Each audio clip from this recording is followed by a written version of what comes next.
Hello everyone and welcome to CRTV 131, Contemporary American Cinema, Class 6, getting close to the midpoint.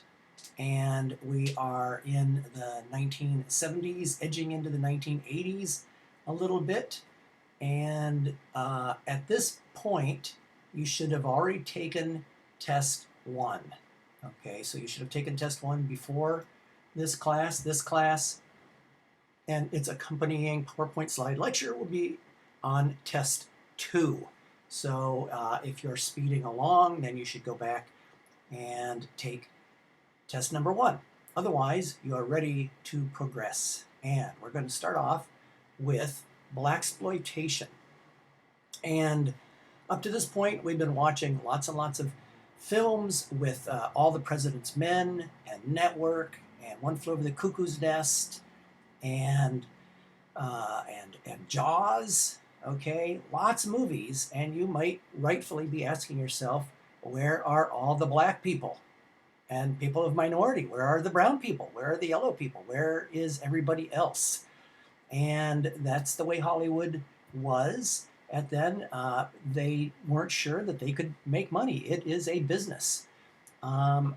Personally, I don't think there is any inherent racism in the kinds of movies that are made. It might be sort of underlying very, very deep, but mostly the Hollywood studios are looking to make a buck. And if they think they can make a buck off of one kind of a movie, superhero movie or whatever, a detective movie or something, then I think that that's what they're going to do. We know as the years go by that we have lots of big African-American stars,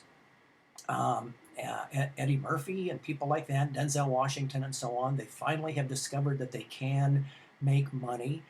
Maybe the public is getting a little bit more open to this and doesn't mind seeing black people in movies. It was a long, slow slog, and that is for sure. But as gamblers, and they are gamblers, and as a business, they tended to put their money on white stars, Caucasian stars through that whole era. But there was this subset, this wonderful subset in the 1970s.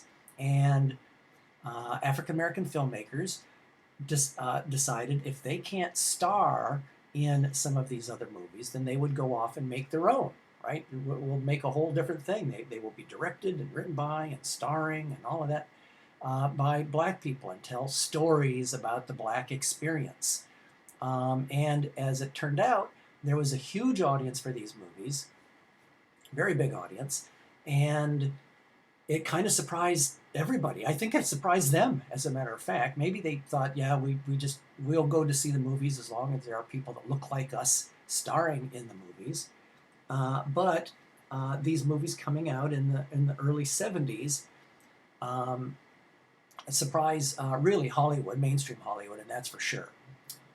And they're sort of off in the side. They're not starring in mainstream movies or anything like that.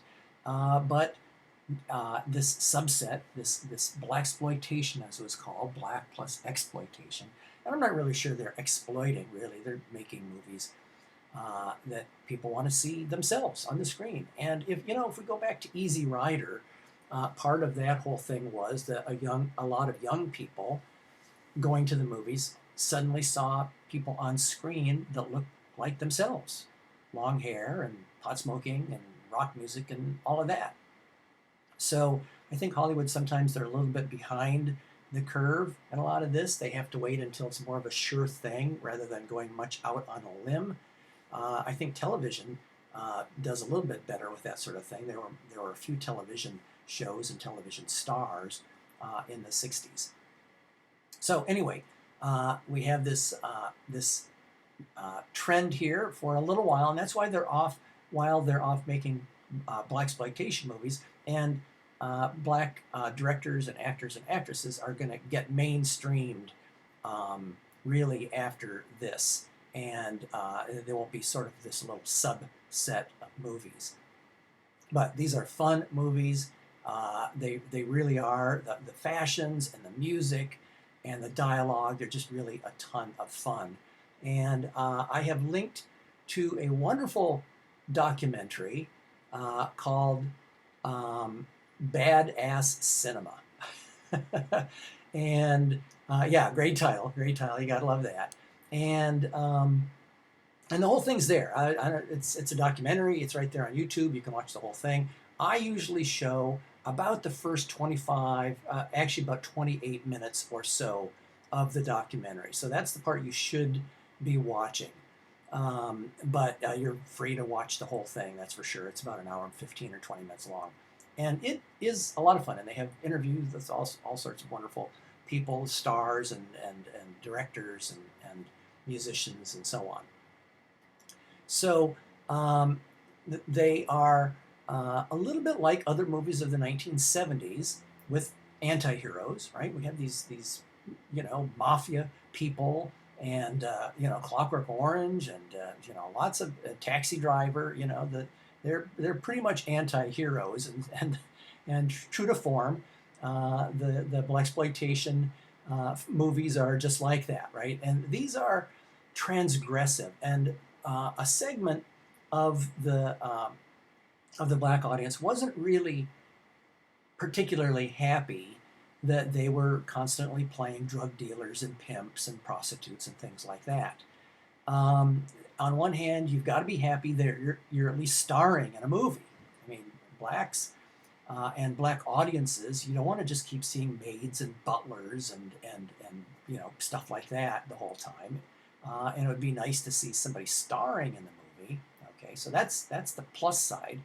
The minus side is that too often they are playing people on the wrong side of the law.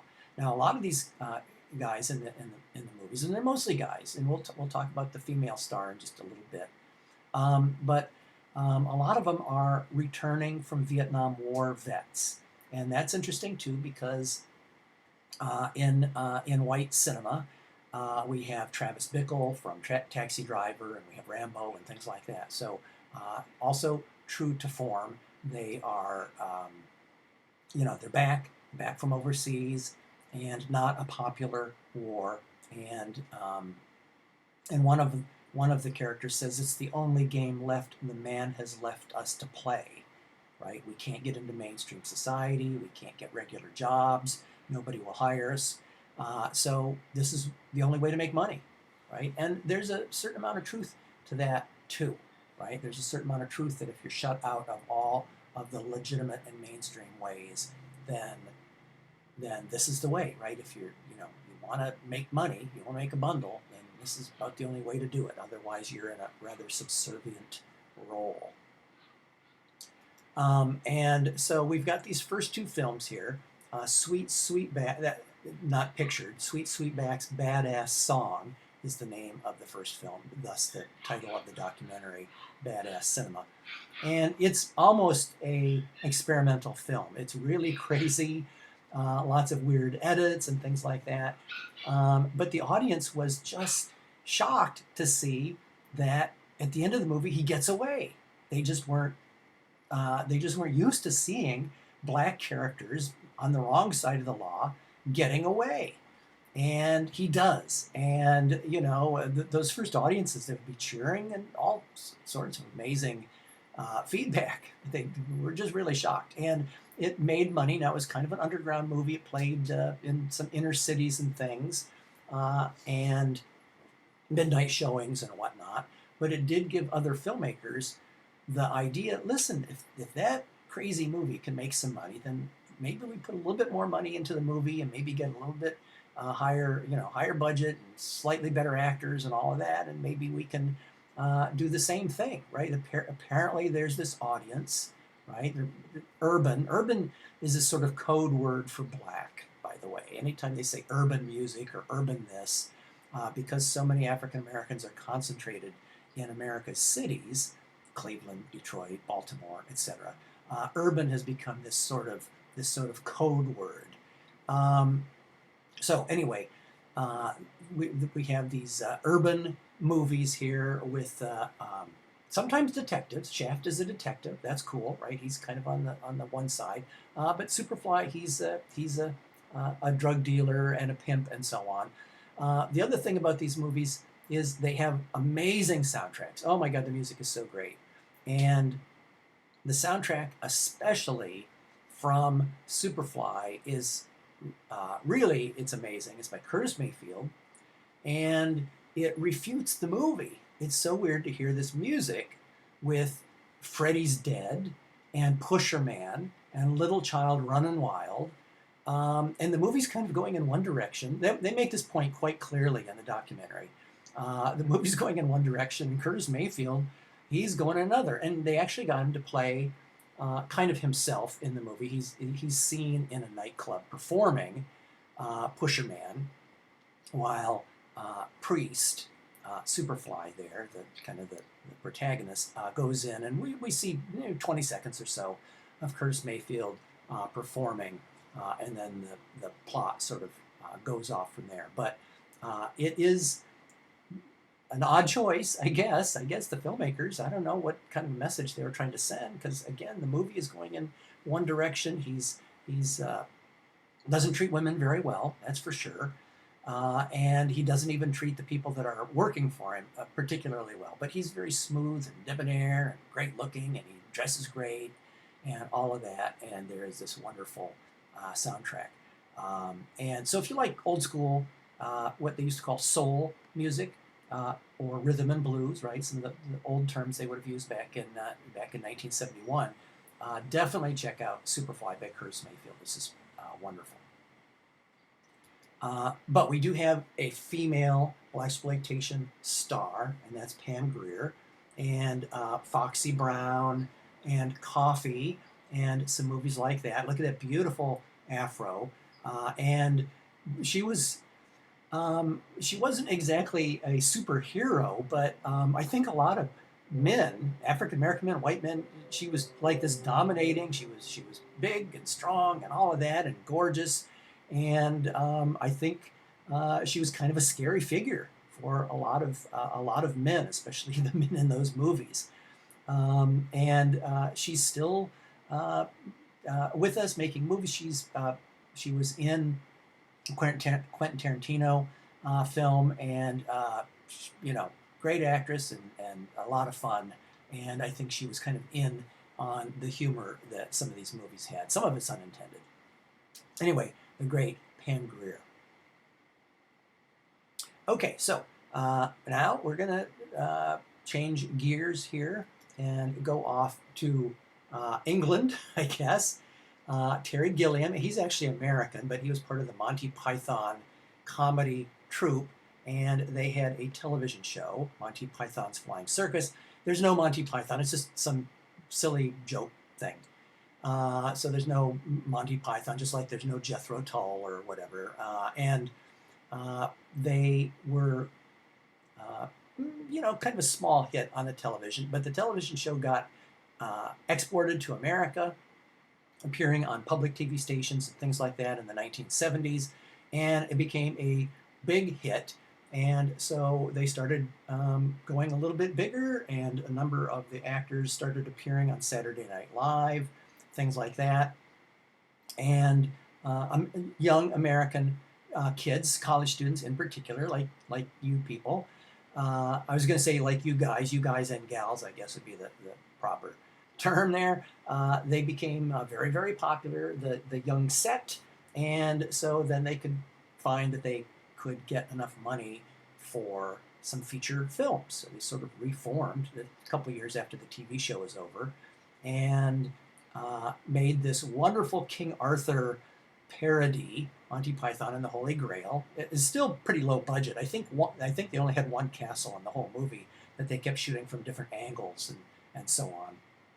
And true to the form of the television show, they all played multiple parts. So they would play a knight, and they would play an ogre, and they'd play this, and they'd play that, and one of them would be a French, and in some scenes they're actually talking to each other because they're playing two different parts. So I usually show a couple of scenes. I like Bring Out Your Dead, which is very funny. Bring Out Your Dead, and I like the little bit on Spamalot, and Meeting the French Knights, Amazingly, the entire movie is there on YouTube for free. So you can watch the whole movie. It's fantastic. I encourage you to do that. But if you're not up for that, then I have marked down 7 minutes to 16 minutes and 22 minutes to 33 minutes. So I've marked out 15 or 20 minutes or so that I'd be showing normally in class. Sometimes I get carried away and forget to stop the DVD, and we just keep going and going because I love this movie so much. But anyway, Monty Python and the Holy Grail, and it is directed by Terry Gilliam. So he actually co-directed the movie, but it's a good introduction to Terry Gilliam, and it's such a fantastic film. Also, it's a cult classic, and I love cult classics, so there are a number in the class. The Big Lebowski is definitely a cult classic. Even Fight Club's kind of a cult classic, and I don't do Rocky Horror Picture Show, but I'm a big fan of cult movies and midnight movies and all that sort of thing. So you can enjoy Monty Python and the Holy Grail. Pretty much all of Monty Python's stuff. Terry Gilliam didn't direct all the other Monty Python movies. Life of Brian is hilarious, sort of a takeoff on. It's not really Jesus, but it's somebody that knew him, I guess. So they didn't go so far as to poke fun of that, but it takes place in that same era with the Romans and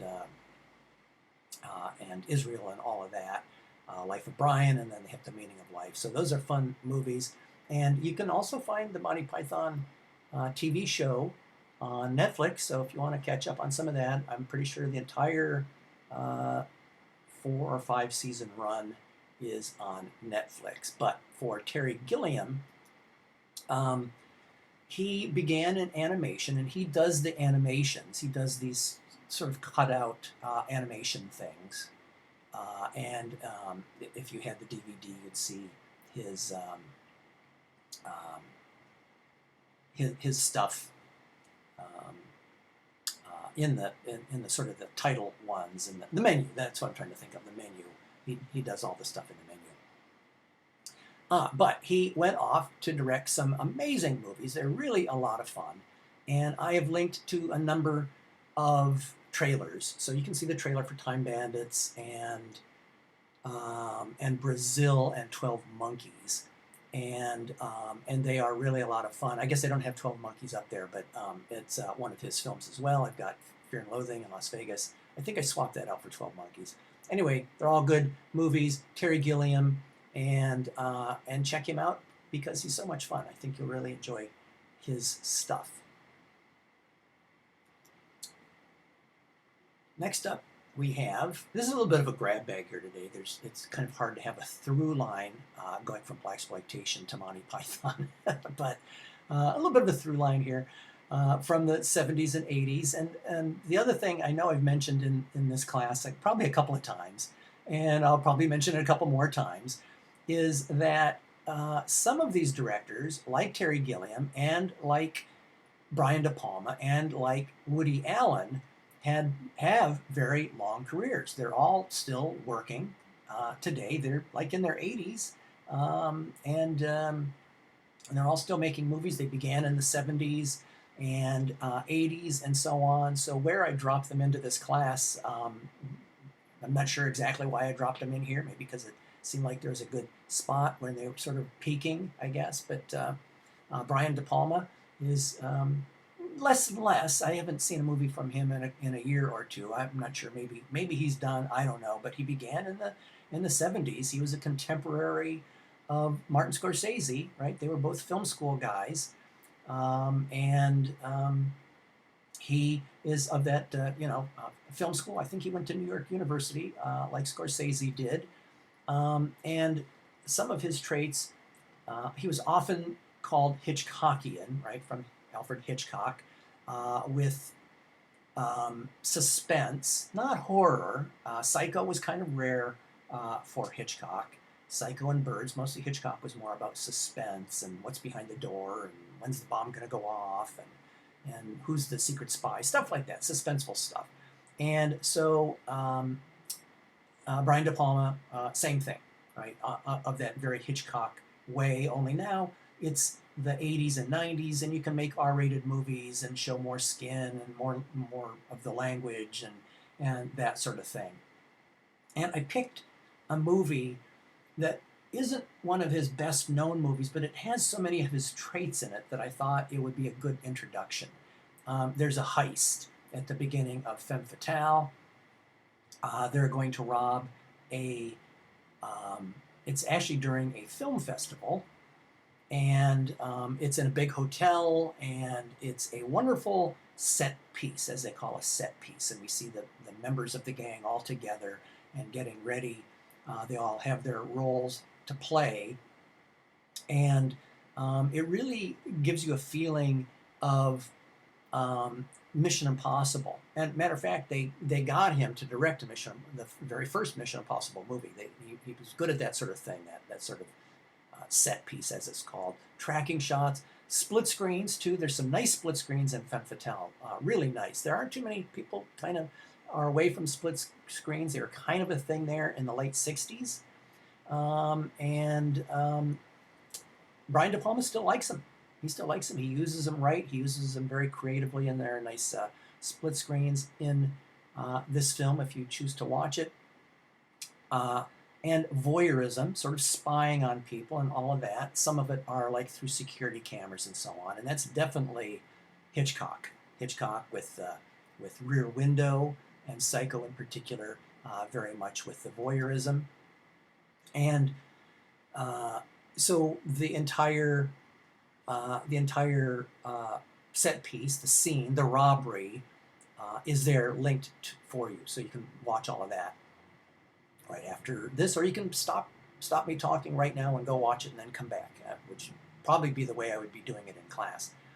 So he's got some personal films: Dressed to Kill, Blowout, Body Double, and Femme Fatale, his most Hitchcockian style, but his traits would still be seen in some of the other movies. There's a wonderful set piece in the Untouchables. It's sort of a takeoff on Battleship Potemkin, and there's a baby carriage, and it's going to go down the steps and so on.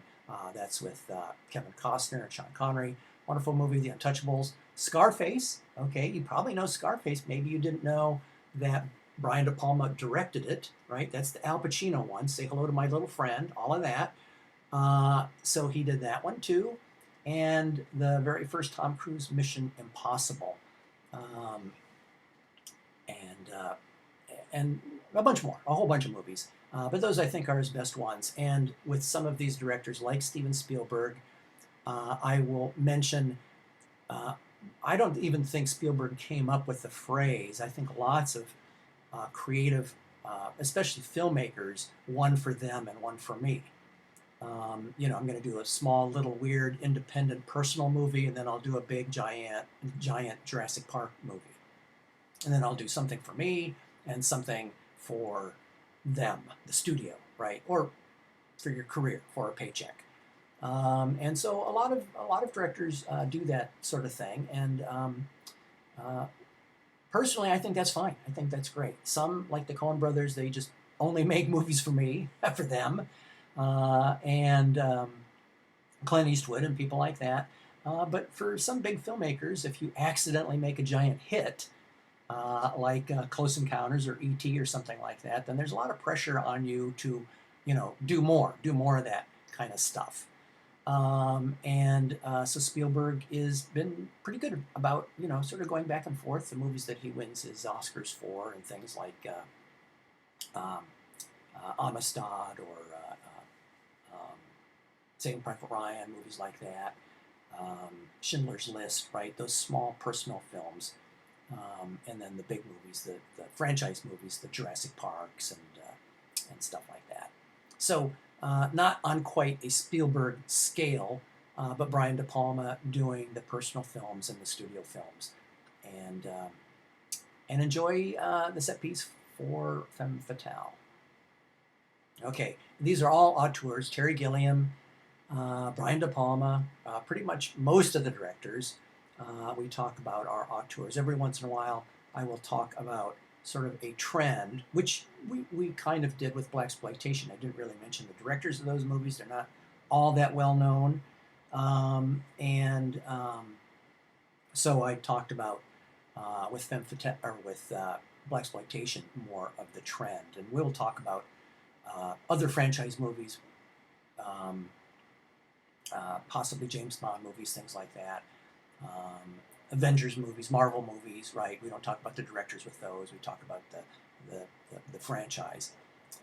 But for the most part, this class is about auteurs. And also, another auteur is Woody Allen, very prolific, 50 plus films since 1969. He began as a writer, writing for television when he was really just out of high school. He was 19, 20, 21, writing for classic television shows, Sid Caesar show back in the 1950s, started getting into stand-up comedy, and then he started writing some film scripts. Like a lot of writers, not all that crazy about the way his movies were directed by others, so he got into directing and starring. So he starred in for the first, I don't know, 25 years or so. He mostly starred in the movies, so he was a known actor. And he was, remember, he was a stand-up comedian first, so he knew about performing and all of that. 24 Oscar nominations and counting. I think that's a record. That's a lot for just for him. And I'm sure Spielberg's probably up there too. I don't know for sure. Maybe I shouldn't put more than anyone else, but a lot. And he's won, I think, 3 for writing, 1 for directing, Best Picture, all of that. So pretty well honored and represented in Hollywood. 17 actors to get Oscar nominations. So a lot of actors are more than happy to be in a movie, whether it's a Woody Allen movie. There are other directors out there that are the sort that there's a good chance of getting a nomination. And whether we're talking about the Coen brothers or Steven Spielberg, I think actors, they like a nice big paycheck, but I think they also like recognition. And if you're going to act in a film by the kind of director that manages to get nominations, I think a lot of actors are happy to do that. Maybe take a smaller paycheck for that movie, and hopefully it's going to be a really good movie. Actors like us, they're all humans, and like the idea of living in a nice big house in Beverly Hills, but also like the idea of possibly winning some gold statues and things like that. So a lot of the directors in our class are like that, where I think people are happy to take a pay cut with the chance that they might win some awards and things. Quentin Tarantino comes to mind. Lots of people. Scorsese comes to mind. So Annie Hall is the movie we're going to dive in to, and it is a transition for Woody, and I have linked to Sleeper, which is one of his early movies, and his early movies were kind of slapsticky and kind of comedic and all of that, and then he sort of got a little bit more serious. This movie is a little bit in the middle. It didn't quite win all 5 of the top awards. Woody didn't win for Best Actor, but it won Picture, Director, Actress, and Screenplay. So he won 3 Oscars for Annie Hall as a producer and all of that for Annie Hall. And there's Diane Keaton.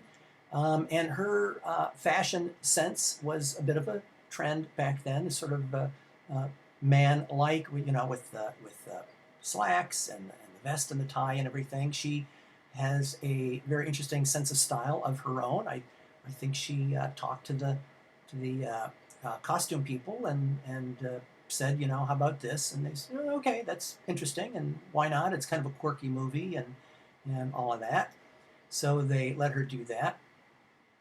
And like I said, young women in the late 1970s, you might be seeing, and even today, that it's not exactly cross-dressing, but just with a vest and a tie and so on. It's kind of nice. Why should men be the only ones that get to wear pants? You don't have to worry about how you cross your legs and all the whole rest of it. So I think a lot of ladies like that style. This is a groundbreaking movie.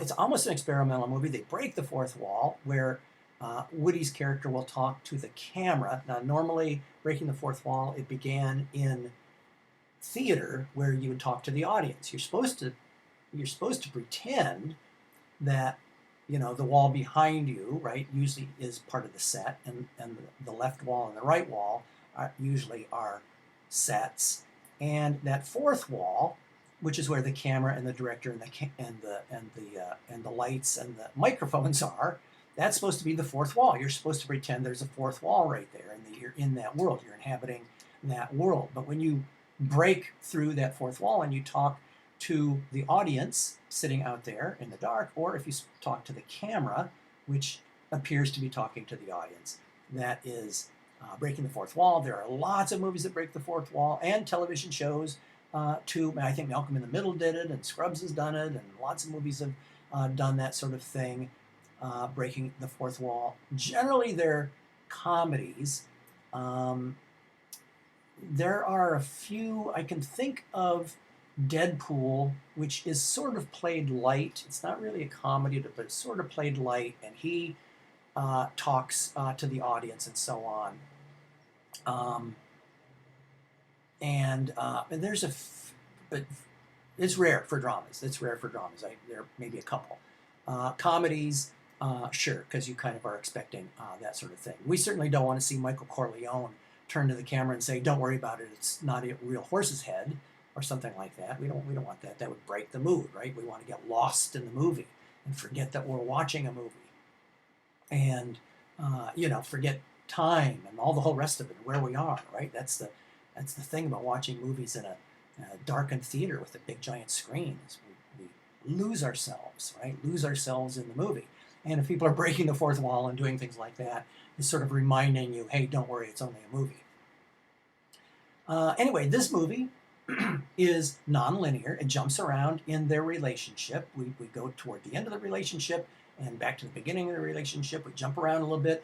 At one scene, this one right here, as it turns out, early in their relationship, we see their thoughts, right? He's saying something, and down below, he's thinking, I wonder what she looks like naked, right? So we get that, and she's saying, I hope he's not a schmuck like the others. So we're going to see their thought subtitles. We're going to see them as animated characters, actually, for briefly. A split screen, and people on one side of the split screen are going to talk to the people on the other side of the split screen, and they're also going to break the fourth wall. He's going to appear as an adult with his young self in a flashback, back to the, fourth grade, something like that. There is voiceover.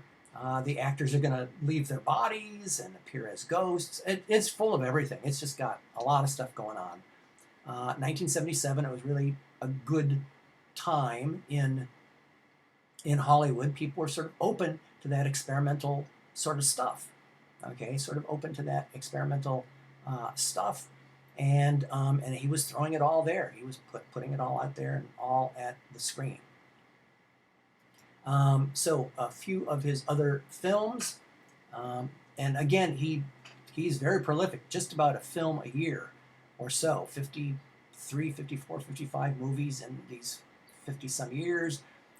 Sleeper, very funny, an earlier one. And then Manhattan, right here, in black and white, quite nicely. Beautiful cinematography. It's kind of a love letter to his beloved Manhattan, New York. Hannah and Her Sisters, Radio Days, Bullets Over Broadway, Midnight in Paris, another Oscar there from just a couple years ago, and Blue Jasmine, and Cate Blanchett got another Oscar. So a number of actors and so on have received Oscars for these films. That's for sure. And as a side point, Woody is, it's sort of controversial right now as part of the Me Too movement. I don't want to get too deep into this stuff. You can do research on your own. His daughter is saying that possibly very likely in her mind, she was molested. Woody vehemently says he wasn't. One of the other children that was there and the maid. There's only the one accusation with some people. Like Harvey Weinstein, there are dozens and dozens of accusations. And with Woody, there's just the one accusation. It is still roiling through the press, and you can make your own mind up. For me, again, this is for me, um, there are so many people in history that have a rather ugly side. They might have been anti-Semitic. I think Beethoven was rather anti-Semitic. There are people that treated their wives and children very poorly. And there are people that were very definitely racist through history. And while acknowledging that, there are still wonderful works of art, Beethoven's Ninth Symphony and things like that. And I try to separate the art from the person as best I can. I try to enjoy the art wherever it is. I know Picasso had multiple wives and multiple girlfriends and all the whole rest of it, but I still enjoy Picasso's paintings and so on, and Beethoven's and all of that. So wherever you are in the political divide, um, you know, I wouldn't wall off works of art if that person is on the other side. Uh, John Ford was very, very conservative and a pro Vietnam War, and John Wayne's pal and all that, but he made The Grapes of Wrath a wonderful, wonderful movie, and there's no way I'm going to say I'm not going to see his movies or her movies because I don't like where they are politically. And so anyway, that's just me. You make up your own minds about that stuff. And like I say, sadly, the way history is, human history, if you dig deep, you're going to find ugly stuff on most people in history from 10 or 20 or 30 years ago all the way back to hundreds of years ago. So I try to separate the art from politics as best I can, and I know Woody is a little bit controversial these days, but I choose to separate the two. But he has won awards and things like that. We can't go back and undo history. He is an honored filmmaker, winning lots of honors and things like that. So we are going to talk about that in this class. Okay, so that is it for today.